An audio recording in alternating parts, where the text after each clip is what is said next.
बच्चों सोच सके, ये वही पिछला वाला ये वीडियो है। कौन सा? शेष विस्थापन धारा का। अब मैं बताता हूं, कोई ऐसी कमी है एम्पियर के परिपथीय नियम में, कोई ऐसा पद छूटा है जिसके कारण संधारित्र के प्लेटों के बीच क्षेत्र कितना हो रहा है? 0। और वो पद ऐसा होना चाहिए, वो पद ऐसा होना चाहिए कि जब उस पद को आरोपित किया जाए, वो पद ऐसा होना चाहिए जब उस पद को एम्पियर के परिपथीय नियम में आरोपित किया जाए। बहुत ध्यान से सुनिएगा, यहां कोई पद छूटा है एम्पियर के परिपथीय नियम में, इसमें यही है एम्पियर का परिपथीय नियम। इसमें कोई ऐसा पद छूटा है कि जब उस पद को क्या किया जाए? आरोपित किया जाए, तो जितनी तीव्रता, जितना चुंबकीय क्षेत्र P पर मिले उतना ही किस पर भी मिले? M पर। आइए उस पद की तलाश करते हैं। और वो पद 100% धारा से संबंधित है। किससे संबंधित है? धारा से संबंधित है। वो पद किससे संबंधित है? धारा से संबंधित है। समझ गए? वो पद, और वही पद छूटा है, उसी को खोजना है। ठीक, आइए आप चर्चा को कहां बढ़ाते हैं? आगे बढ़ाते हैं। देखिए जरा गौर करिए, यहां पर क्या गौर करेंगे? अगर आपसे एक चीज कहें तो इस संधारित्र को देखिए। अगर आप इस संधारित्र को देखेंगे तो जब इस संधारित्र को आवेशित किया जाता है, जब इस संधारित्र को आवेशित करते हैं तो एक प्लेट पर प्लस आता रहता है और एक प्लेट पर क्या आता रहता है? माइनस। धीरे धीरे देखो क्षेत्र बढ़ रहा है। जैसे जैसे इस पर आवेश जाता है ये प्लस होता जाता है, ये क्या होता जाता है? माइनस। ये प्लस, ये माइनस, ये प्लस, ये माइनस।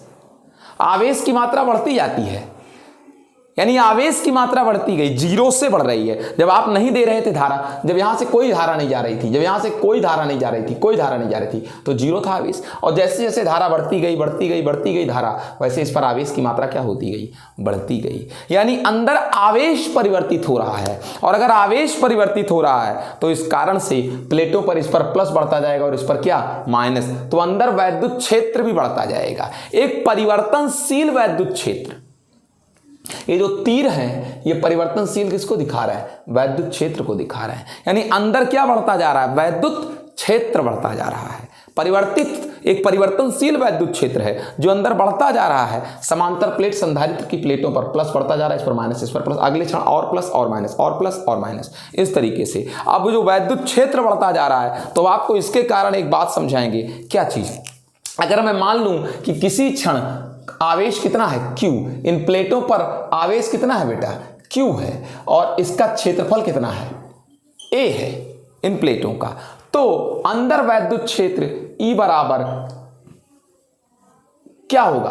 आपको अगर पता हो, अंदर इसी बिंदु पर, M बिंदु पर वैद्युत क्षेत्र सिग्मा बटे एप्सिलॉन 0, पता है कि नहीं पता है? सिग्मा क्या है? Q/A।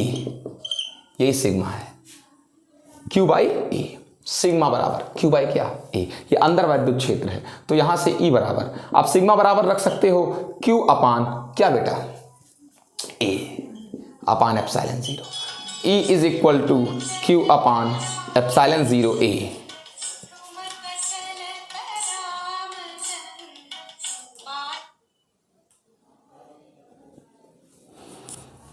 Q upon epsilon 0A। उसके बाद फिर आपसे क्या चीज कहते हैं? जरा ध्यान दीजिए, अंदर ये जो पृष्ठ है, ये जो अंदर पृष्ठ कौन है बेटा? S2। जो अंदर पृष्ठ कौन है?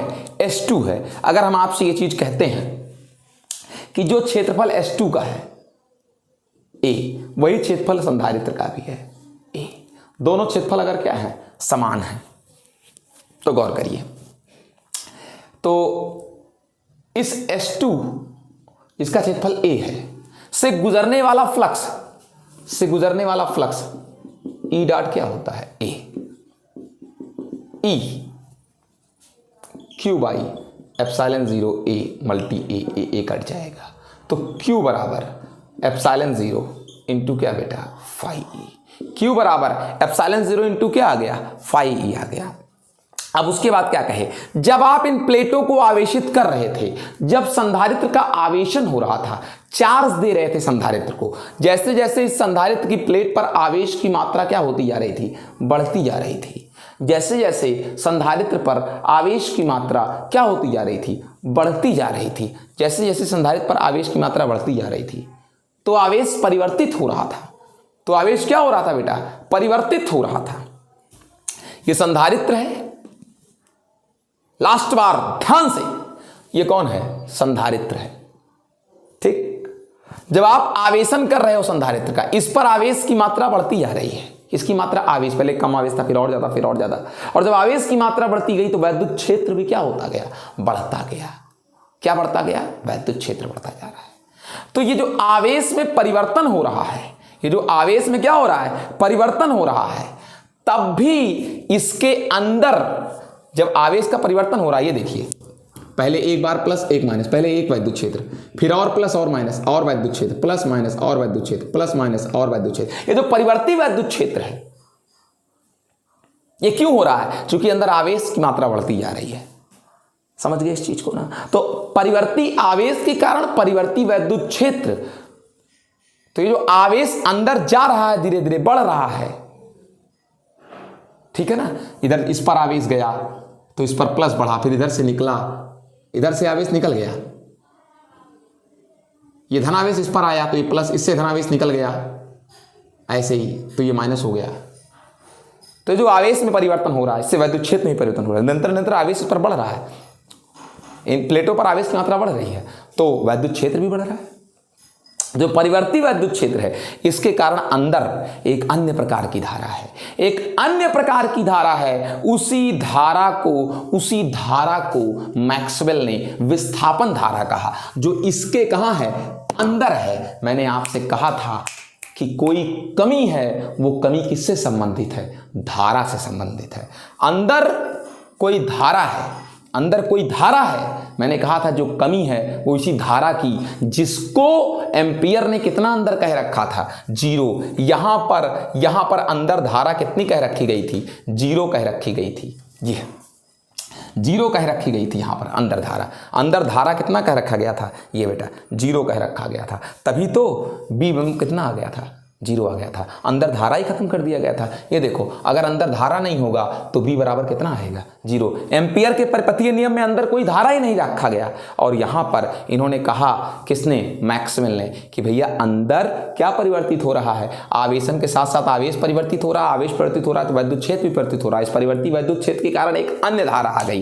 कैसे निकलेगी वो धारा, देखो, जब अंदर आवेश की मात्रा परिवर्तित हो रही है, धीरे धीरे DQ आवेश परिवर्तित हो रहा है, DQ आवेश परिवर्तित हो रहा है। अंदर थोड़ा आवेश था पहले, DQ, और आवेश बढ़ गया, DQ और बढ़ गया, तो इस तरीके से DQ बाई क्या, DT से एक अन्य धारा पैदा हुई। वो संधारित्र के कहां, अंदर, बाहर नहीं, संधारित्र के कहां, अंदर एक अन्य धारा पैदा हो गई, इसको डिस्प्लेसमेंट करंट कहते हैं। कौन सा करंट कहते हैं, डिस्प्लेसमेंट करंट कहते हैं। कौन सा करंट कहते हैं, डिस्प्लेसमेंट करंट कहते हैं। आई क्या, D। और इस तरीके से जरा और हम निकलवा दें, यहीं पर ध्यान दीजिए, और निकलवा देते हैं आपको, जरा देखिए।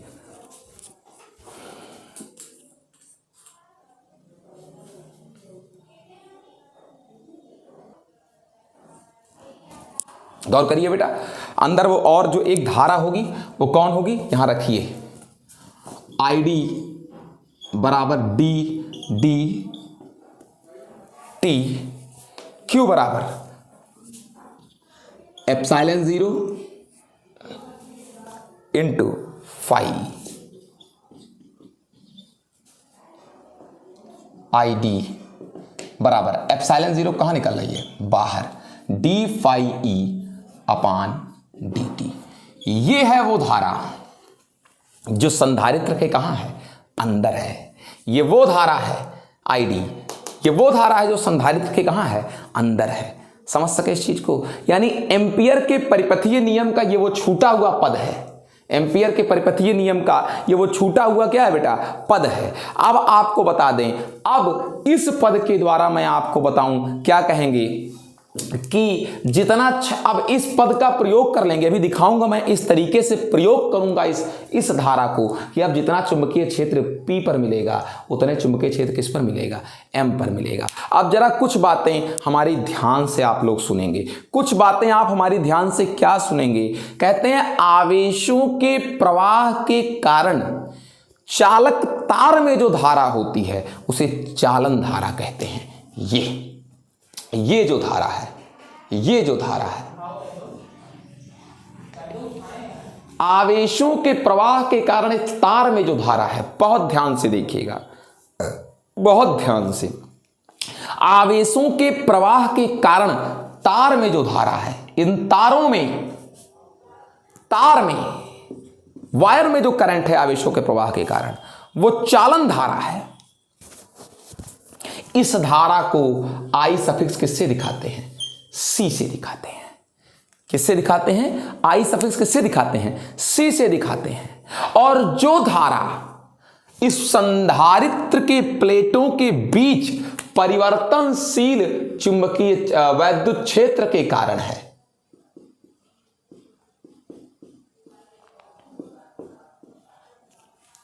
जो धारा संधारित्र की प्लेटों के बीच परिवर्तनशील वैद्युत क्षेत्र के कारण है, बदलते हुए वैद्युत क्षेत्र के कारण जब आप इसको आवेशित कर रहे थे इस संधारित्र के बीच, उसे विस्थापन धारा कहते हैं या उसी को विस्थापनीय धारा कहते हैं। ठीक है, इसे दिखाते हैं आई सफिक्स किससे, डी से। यानी कि जो धारा यहां है वो आई सी और जो धारा इसके अंदर है वो आई क्या थी, डी थी। यही वो पद था आई डी, ये जो निकल कर आया, जो छूट गया था एम्पियर के परिपथीय नियम में, यही वो पद था जो छूट गया था। ठीक है, तो इस प्रकार से क्या निकल कर आया, एक बात निकल कर आई। वो क्या बात निकल कर आई, वो बात ये निकल कर आई कि चुंबकीय क्षेत्र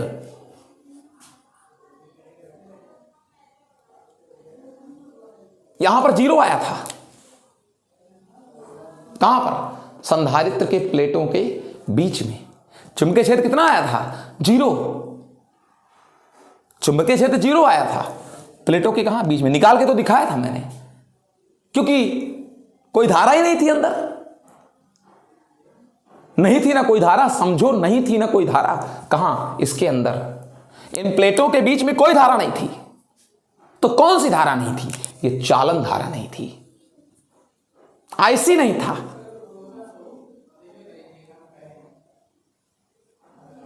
इस कारण से क्षेत्र नहीं मिल रहा था। लेकिन अब निकल तो आई धारा, विस्थापन धारा, यानी प्लेटों के बीच भी एक धारा है, वो बदलते हुए वैद्युत क्षेत्र के कारण है। और इस बदलते हुए वैद्युत क्षेत्र के कारण एक जो धारा है वो विस्थापन धारा है। और इस विस्थापन धारा के कारण भी अंदर क्या होगा, चुंबकीय क्षेत्र होगा। अंदर क्या होगा, चुंबकीय क्षेत्र होगा। किसके कारण, बदलते हुए वैद्युत क्षेत्र के कारण। यानी कि गतिमान आवेश के कारण, गतिक आवेश के कारण, प्रवाहित आवेश के कारण, चलते हुए आवेश के कारण चुंबकीय क्षेत्र P पर था। यानी यहां पर जो चुंबकीय क्षेत्र है वो गतिमान आवेश के कारण है, और अंदर जो चुंबकीय क्षेत्र है वो गतिमान आवेश के कारण नहीं है, वो बदलते हुए वैद्युत क्षेत्र के कारण है। और उस धारा को बोलते हैं विस्थापन धारा, यानी चालन धारा गतिमान आवेश के कारण, और यानी चालन धारा गतिमान आवेश के कारण, और विस्थापन धारा परिवर्ती वैद्युत क्षेत्र के कारण। परिवर्ती किसके कारण, वैद्युत क्षेत्र के कारण। समझ सके, जो अंदर है संधारित्र के,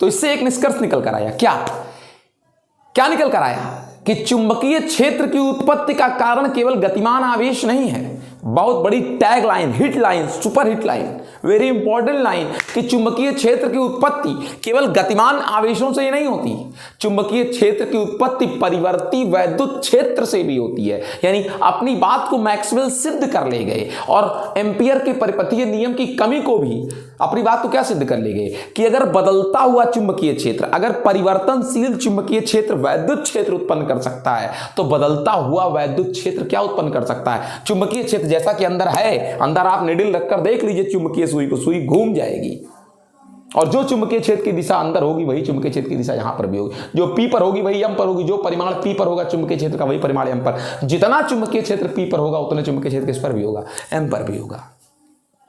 समझ सके इस चीज को? तो इसका मतलब ये निकल कर आया कि केवल गतिमान आवेश ही चुंबकीय क्षेत्र नहीं उत्पन्न करता, बदलता हुआ वैद्युत क्षेत्र, परिवर्ती इलेक्ट्रिक फील्ड, ठीक है, चेंजिंग इलेक्ट्रिक फील्ड भी चुंबकीय क्षेत्र क्या करता है? उत्पन्न करता है। समझ सके इस चीज को? अब आप आज से समझ लीजिएगा क्या चीज, क्या देख लिया कि इस प्रकार से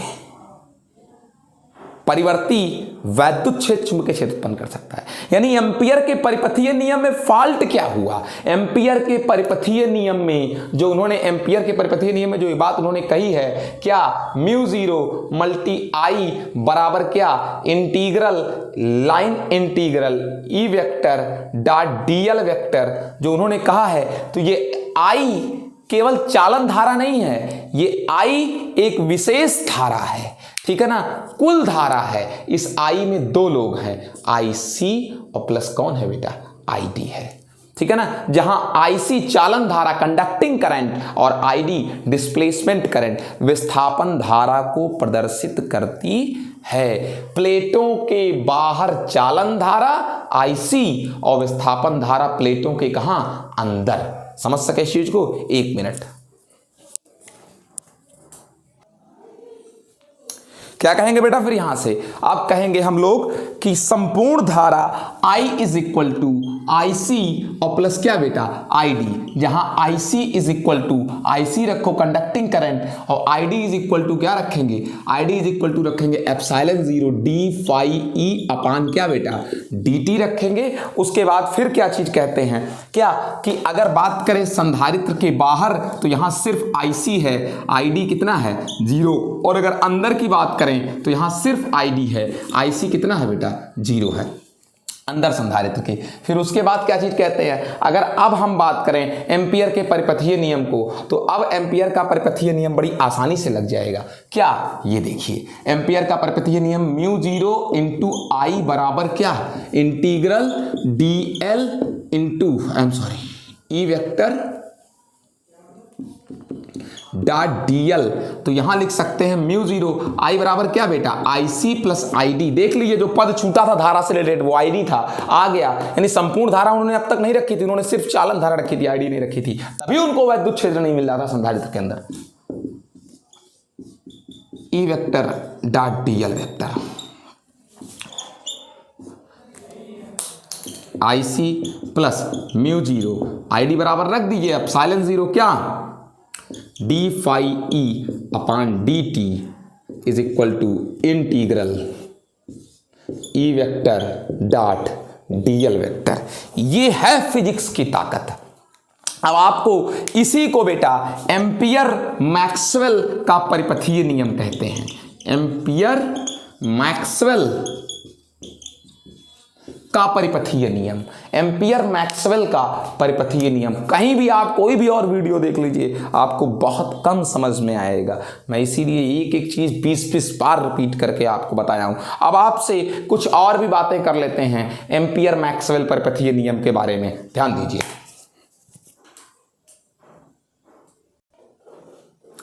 आइए देखते हैं कुछ मौलिक बातें। क्या? किसी चालक तार में, किसमें बेटा?